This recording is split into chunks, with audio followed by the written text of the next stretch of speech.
plants de Ndjansan ont été étêtés, comme vous pouvez observer là. Nous avons effectué aujourd'hui l'étêtage. L'étêtage, c'est quoi? C'est l'opération qui consiste à couper la tête ou bien le méristème apical d'un plant. Voilà ça, nous avons coupé à l'aide de notre sécateur, nous avons coupé. Pourquoi nous avons fait le tétage? Nous allons vous donner la raison dans cette nouvelle émission. Alors, fidèle communauté, si tu as la recherche de la connaissance agricole, de la motivation agricole, si tu as besoin d'une assistance agricole, tu es sur la bonne chaîne. Assieds-toi confortablement pour ne plus jamais rater nos secondes émissions et abonne-toi car ça va nous permettre d'avancer. Alors, fidèle communauté, avant de partir sur l'étêtage, il faut savoir que le Ndjansan est une culture qui se fait déjà très rare, ou encore les plants de Ndjansan. Sa germination reste encore très compliquée. Ça demande beaucoup de technicité, beaucoup de savoir-faire. Ce n'est pas encore scientifiquement prouvé que on peut greffer le Ndjansan à 100% et obtenir un résultat à 100%. Vous voyez, pour le moment, nous utilisons des techniques de sélection, c'est-à-dire pour éviter que vous vous trouvez avec des plants mâles dans vos plantations après plusieurs années d'investissement. Qu'est-ce que nous proposons comme solution? Nous sélectionnons des plants d'organes femelles et d'organes mâles. Nous les séparons et nous germinons que les plants d'organes femelles parce que ce sont des plants d'organes femelles qui est productive.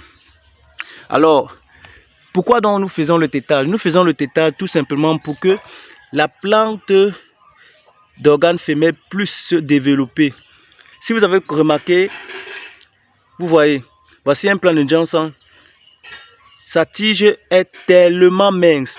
Non seulement le tétage va lui permettre d'avoir des nouvelles feuilles au niveau de ses bourgeons, mais ça va aussi développer en lui ou bien sur ces plants le poids.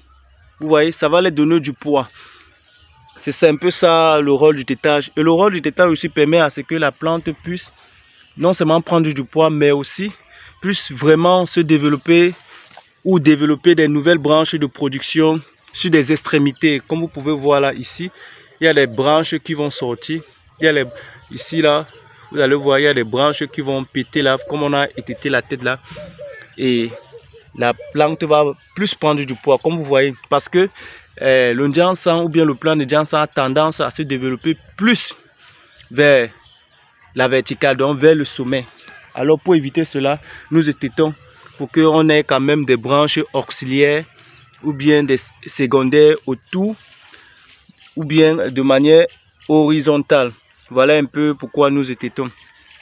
Comme j'ai dit, je sais qu'il y a plusieurs questions qui vont revenir. Est-ce que vous avez les plans de Ndjansan? La méthode, est-ce que vous avez les plans de greffage de Ndjansan? Oui, nous pouvons greffer, mais le greffage reste encore très compliqué parce que pour plusieurs raisons, car l'obtention du greffon reste encore très compliqué. Alors, chers abonnés, j'espère que cette vidéo va vous motiver à vous lancer dans cette culture. Rendez-vous au sommet, rendez-vous au résultat. À très bientôt.